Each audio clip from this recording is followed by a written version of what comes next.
딸아, 나는 살 만큼 살았다. 이제 그만하자. 그저 편하게 눈 감으면 그것만큼 복이 있겠냐? 병실 침대에 누워 계신 아버지의 떨리는 목소리가 지금도 귓가에 맴돕니다. 저는 평생 결혼하지 않고 홀아버지를 모시며 살아왔어요. 어머니가 일찍 돌아가시고 나서 아버지와 단둘이 살아온 지 벌써 30년이 넘었습니다. 그런 아버지가 희귀질환 진단을 받으셨어요. 한국에서는 치료가 어렵다고 하더라고요. 의료진이 미국에서 치료받으시는 게 좋겠다며 진단서까지 써주셨어요. 그렇게 저희는 마지막 희망을 품고 미국행을 결심했습니다. 하지만 지금 저희는 추방 위기에 놓여 있어요. 아버지는 평생 성실하게 사시면서 저를 키워주신 분이에요. 어머니가 돌아가신 후로는 딸 시집 보내는 게 소원이라고 하셨지만 저는 아버지 곁을 떠날 생각이 없었어요. 아버지가 제 전부였거든요. 2년 전쯤이었어요. 아버지가 자꾸 몸이 아프다고 하시더라고요. 처음에는 나이 때문인 줄 알았는데 병원에서 정밀 검사를 받아보니까 정말 예상치 못한 결과가 나왔어요. 정맥을 통해서만 영양분을 공급받을 수 있는 희귀질환이었어요. 의사 선생님이 설명해 주시는데 제 머릿속이 하얘졌어요. 현재 한국의 의료 수준으로는 완치가 어렵습니다. 미국에 이런 질환을 전문적으로 치료하는 병원이 있어요. 거기서 치료받으시면 많이 좋아지실 수 있을 겁니다. 그 순간 저는 결심했어요. 무슨 일이 있어도 아버지를 살려야겠다고. 평생 저를 위해 희생하신 아버지인데 이제는 제가 아버지를 위해 모든 걸 바칠 차례라고 생각했어요. 미국으로 치료받으러 가는 것은 생각보다 복잡했어요.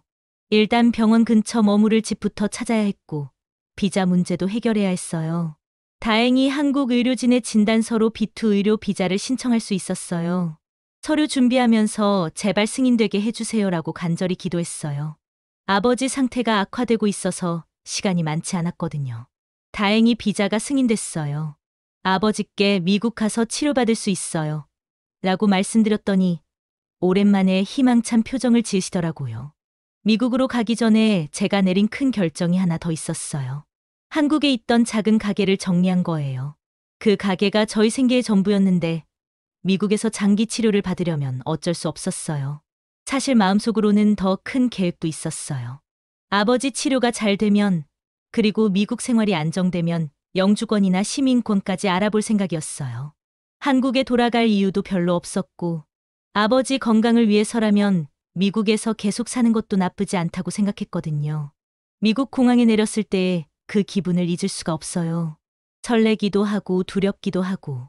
하지만 무엇보다 아버지를 살릴 수 있다는 희망이 컸어요. 미국의 병원 시스템은 한국과 많이 달랐어요. 처음엔 정말 막막했어요. 언어도 서툴고 의료보험 시스템도 복잡하고. 하지만 하나씩 배워가면서 적응했어요. 아버지를 위해서라면 뭐든 할 수 있었거든요. 다행히 아버지의 치료가 잘 진행됐어요. 한국에서는 불가능하다고 했던 치료법들을 시도해 볼 수 있었고 아버지 상태도 조금씩 좋아지기 시작했어요. 그때는 정말 미국에 와서 잘했다는 생각이 들었어요. 치료비는 정말 많이 들었어요. 한국에서 가져온 돈이 금방 바닥났어요.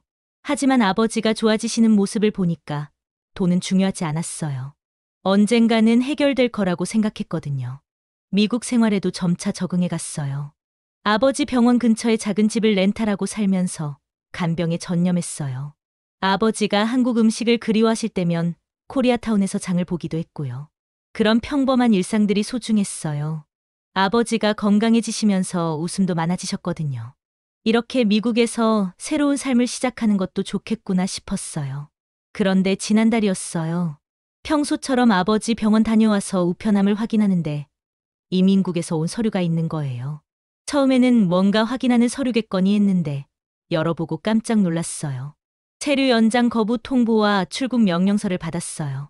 이걸 어길 시에는 불법 체류자 신분이 된다는 말이죠. 손이 덜덜 떨렸어요. 몇 번을 다시 읽어봐도 믿겨지지 않았어요. 왜 우리가 뭘 잘못했지 하는 생각뿐이었어요. 저희는 법을 어긴 것도 없고 단지 아버지 치료를 위해 온 것뿐인데 가장 충격적이었던 건 아버지께 이 소식을 어떻게 전해야 할지 모르겠다는 거였어요. 그동안 치료 때문에 많이 힘들어하셨는데 이런 소식까지 들으시면 어떻게 될까 걱정됐어요. 하지만 숨길 수는 없었어요. 그날 저녁 아버지께 조심스럽게 말씀드렸어요. 아버지, 이민국에서 연락이 왔는데 아버지는 처음에 잘 이해하지 못하시는 것 같았어요. 그러다가 상황을 파악하시고는 한동안 말씀을 안 하시더라고요. 그날 밤 잠을 한숨도 못 잤어요. 인터넷을 찾아보니 최근에 미국 이민 정책이 강화됐다는 뉴스들이 나오더라고요. 트럼프 대통령이 이민자 단속을 강화하고 있고 하루에 수천 명씩 체포하라는 지시까지 내렸다는 기사를 봤어요. 아마 그 여파로 저희 같은 의료 목적 체류자들도 영향을 받은 것 같았어요. 다음 날 바로 변호사를 찾아갔어요. 한국분이신 이민 전문 변호사였는데 상황을 설명해 드리니까 심각한 표정을 지으시더라고요. 요즘 이런 케이스가 많아지고 있어요. 정부 정책이 바뀌면서 기존에 허가됐던 케이스들도 재검토하고 있는 것 같아요. 변호사님이 설명해 주시길 저희가 할 수 있는 방법은 인도적 차원에서의 체류 허가를 다시 신청하는 것뿐이라고 하셨어요. 아버지의 의료 상태, 치료의 필요성, 한국으로 돌아갔을 때의 위험성 등을 상세히 입증해야 한다고 했어요. 쉽지 않을 거예요. 요즘 심사가 정말 까다로워졌거든요. 하지만 포기하지 마세요. 충분히 승산은 있어요. 변호사님의 말씀에 작은 희망을 품었어요. 변호사님과 함께 서류를 준비하면서 다시 한번 아버지의 상황을 정리해봤어요. 아버지는 현재 미국에서 치료를 받고 계시고 상태가 많이 좋아진 상황이에요. 하지만 치료가 완전히 끝난 건 아니에요. 최소 2년은 더 지속적으로 치료받아야 한다고 의료진이 말했어요. 만약 지금 한국으로 돌아간다면 아버지의 상태가 다시 악화될 가능성이 높아요. 한국에서는 이런 치료법이 없거든요. 그동안의 치료 효과도 물거품이 될 수 있어요. 더 심각한 건 아버지의 정신적 충격이에요. 그동안 치료를 받으면서 많이 좋아지셨는데 갑자기 모든 걸 포기하고 돌아가야 한다면 아버지가 얼마나 실망하실까요? 자칫 치료 의지마저 잃으실까봐 걱정돼요. 저 역시 마찬가지예요. 한국에서 정리하고 온 모든 것들, 가게도 정리했고 친구들과도 작별 인사를 했어요. 아버지를 위해서라면 뭐든 할 각오로 왔는데 이렇게 돌아가야 한다니 너무 억울해요. 솔직히 경제적으로도 어려운 상황이에요. 한국에서 가져온 돈은 이미 치료비로 대부분 쓰였고 변호사비까지 지불하려니 빠듯해요. 하지만 이것 말고는 다른 방법이 없어요. 한국에 있는 몇 안 되는 친척들에게 도움을 요청해서 겨우겨우 버티고 있어요. 변호사님과 함께 Humanitarian Parole 신청서를 준비하는 건 복잡한 과정이었어요. 아버지의 의료 기록, 한국 의료진의 소견서, 미국 의료진의 치료 계획서까지 모든 걸 준비해야 했어요. 변호사님이 원래 B2 비자로 왔지만 체류 현장이 취소된 상황에서는 인도적 체류허가가 유일한 방법입니다. 쉽지 않을 거예요. 마지막 수단이거든요. 하지만 아버님의 의료 상황을 고려하면 승산은 있어요 라고 하셨어요. 서류 준비하면서 아버지와도 많은 대화를 나눴어요. 아버지는 딸 때문에 이런 고생을 시킨다며 미안해 하셨지만 저는 전혀 그렇게 생각하지 않아요. 평생 저를 위해 희생하신 아버지인데 이제 제가 아버지를 위해 뭐든 할 차례예요. 서류를 제출하고 기다리는 시간이 길게 느껴져요. 변호사님이 보통 4개월은 걸린다고 하셨는데 매일 우편함을 확인하며 애타게 기다리고 있어요. 그 사이에도 아버지 치료는 계속되고 있어요. 의료진도 저희 상황을 알고 있어서 많이 걱정해 주세요. 치료를 중단하면 안 된다며 필요하면 추가 소견서도 써주겠다고 하셨어요. 요즘 뉴스를 보면 더 불안해져요. 이민자 단속이 더 강화되고 있고 합법적으로 체류하던 사람들도 추방되고 있다는 소식들이 계속 나오거든요. 다행히 이곳 한인 커뮤니티에서 많은 도움을 받고 있어요. 비슷한 경험을 하신 분들이 조언도 해주시고 정신적으로도 지지해주세요. 포기하지 마세요. 길은 있을 거예요 라는 말씀들이 큰 힘이 돼요. 가끔 만나는 어르신들이 아버지를 보시고 건강해 보이신다며 격려해 주실 때마다 아버지도 기뻐하시고 저도 뿌듯해요. 지금 저희는 결과를 기다리고 있는 상황이에요. 언제 답이 올지 모르지만 긍정적으로 생각하려고 노력하고 있어요. 아버지도 딸아, 걱정하지 마라. 하늘이 우리를 도울 거다라고 말씀하세요. 사실 가끔은 차라리 처음부터 오지 않았으면 어땠을까 하는 생각도 들어요. 이렇게 힘든 상황에 처할 줄 몰랐거든요. 하지만 아버지가 좋아지신 모습을 보면 그런 생각은 금세 사라져요. 저는 결혼도 안 했고 한국에 특별히 돌아갈 이유도 없어요. 아버지가 제 전부예요. 그래서 어떤 어려움이 와도 아버지를 포기할 수는 없어요.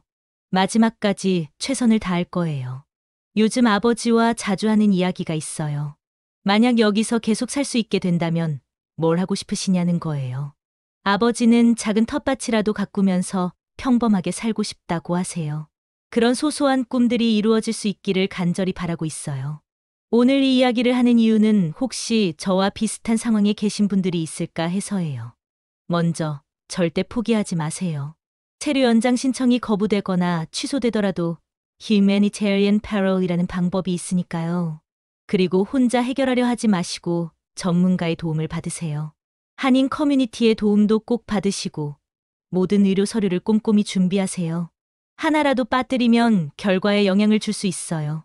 미국에 온 지 1년이 넘었는데 많은 일들이 있었어요.